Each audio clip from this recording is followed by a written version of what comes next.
నీవే ఆలయమై నా నిత్యత్వమునకు ఆద్యంతమై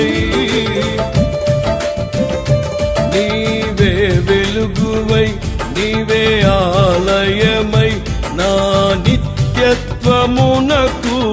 ఆద్యంతమై అమరలోకాన శుద్ధులతో పరిచయమై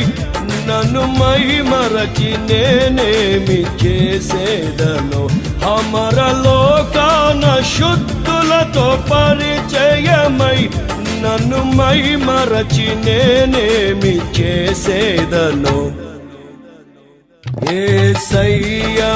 నా ప్రాణ ప్రియుడా మనగలనా నిన్ను వీడి క్షణమైనా యేసయ్యా నా